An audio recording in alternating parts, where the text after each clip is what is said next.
Ooh, gotta warm up. Gotta limber up. Oh, what's going on here? Why would I buy a cheap German car in the winter? Why can't it be summer out? Google, remind me never to buy a cheap German car in the winter again. Buy a cheap AMG, they said. It'll be fun, they said. On this episode of Eat, Sleep, Drive, we're attempting to fix all the things wrong with my cheap E55 AMG. Oh, and it's negative 14 degrees outside. Whew.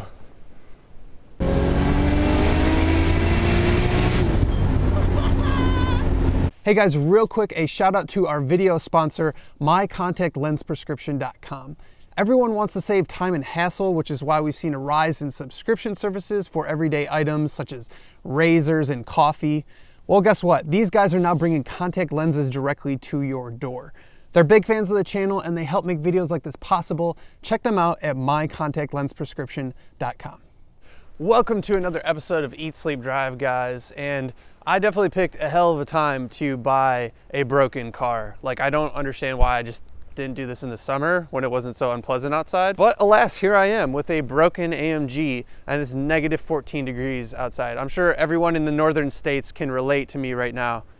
F you, polar vortex. But anyway, there's a couple things that we need to fix on my broken AMG here, and that's what we're gonna try and do today. The first thing is, and if you guys saw my video where I picked this thing up in Pennsylvania and drove it home, I did that without wipers in a rain/snowstorm, which is a really bad idea. Don't do that. That's what I have in my hand here. This is a wiper motor assembly, and we're gonna be attempting to put this on my car and hopefully it fixes my wiper issues. Now, the second thing that's wrong with it has to do with the hood open message that I have every single time I move the car. Like, it's not every time I start the car it tells me the hood is open. It's literally every time I'm at a stop sign or a stoplight and then I go again, it beeps and it tells me my hood is open. It's super annoying and my hood is not open. So there might be a sensor or something broken there. And then the third and final thing has to do with the add 1 quart of oil, low oil message light, which normally I would just add a quart of oil and be done with it. But I'm not so sure my sensor is reading accurately. Over the 700 miles I've driven this car, it's only come on once, and before I could add oil, before I could get to the store to buy oil, it went away. So now I don't know whether or not it's low or not, or if the sensor's broken or not. Obviously most of these things are electronic. Go figure, German problems. But anyways, before we do anything, let's get this car in my garage where it's a little bit warmer and get to work.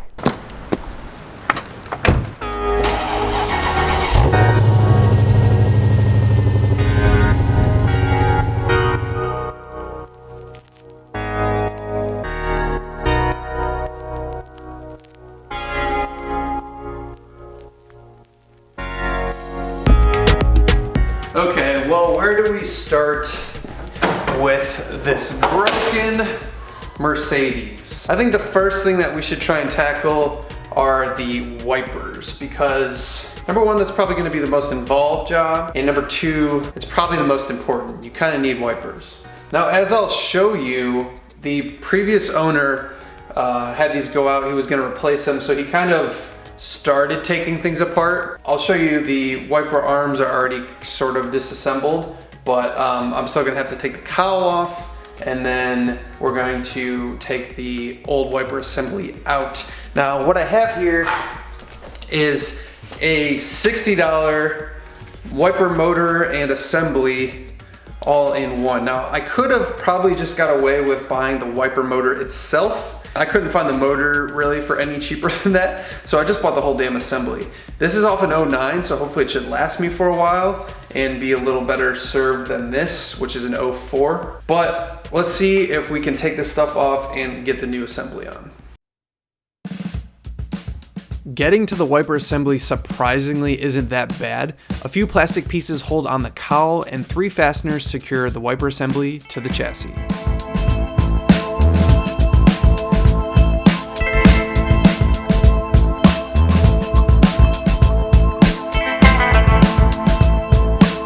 Once you unplug the wiper motor, the whole assembly comes right out. Well, that sucks. Here's the one I took off, and here's the one I thought I was going to put on.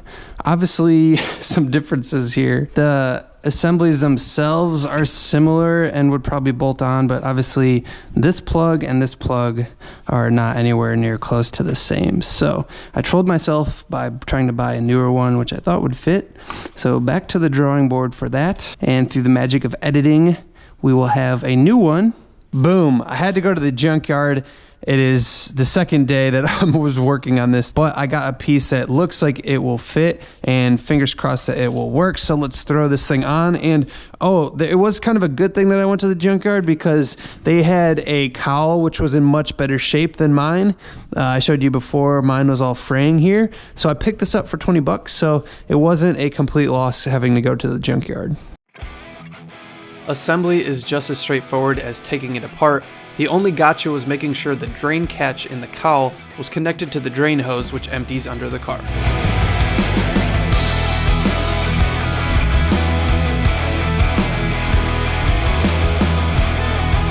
From there, all I had to do was put the wipers on and test it out. Okay, so sort of moment of truth for these wipers. I don't know what's gonna happen. I'm nervous. Oh, that's a turn signal. That's not a wiper. How do you work the wipers?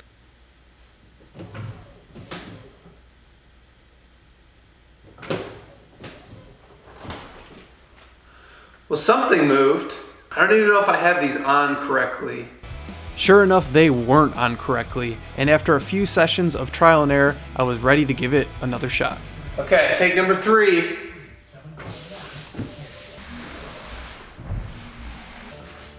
Yes!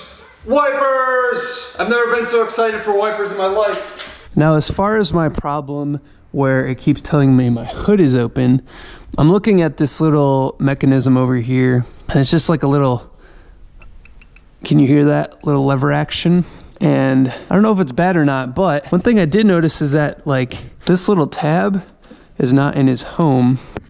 So I'm wondering if, I don't know if you just saw that, I kind of just pulled it up.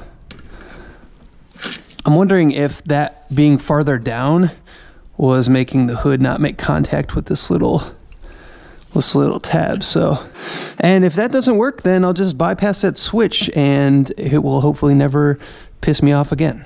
Now for my third and final trick, at least for now, until something else breaks. I have seen a indication of add 1 quart of oil on the little instrument cluster. Now, these cars, of course, like many German cars, or a lot of modern cars, no longer have a dipstick for emissions reasons, which is incredibly stupid. There's just a level that tells you okay or not, or sometimes it will actually give you a reading of where it is. This car only tells you if it's okay or not. Before I've had a chance to fill it up with oil, the message has gone away, and in the last 200 miles that I've driven the car, I haven't had the message. So now I'm not sure if the sensor is broken or if my oil is low or what. Like, I really have no idea. Now, fortunately, AMG / Mercedes allowed a implement for a dipstick. They just didn't give you a dipstick. So there is actually a place to put a dipstick on this car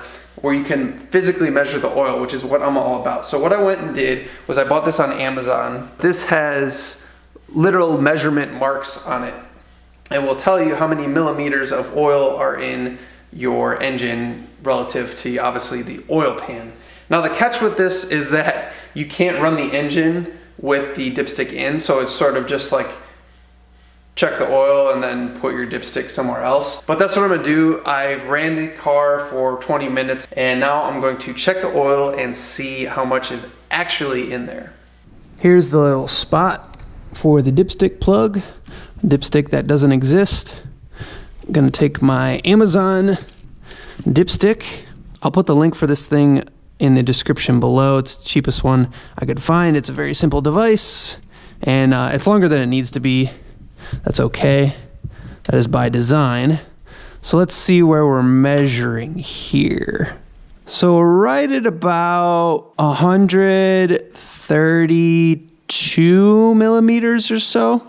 According to the graph that I saw, that is right about the low mark for this engine. So I guess probably what we're seeing there is this thing is right on the cusp of like okay to low.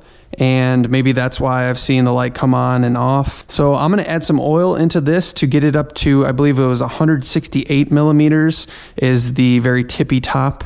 So I'm gonna add some more oil and get this thing topped off, and then hopefully my oil light will never come on again. After filling my oil and checking it twice, it was time to see if any of this work was worthwhile.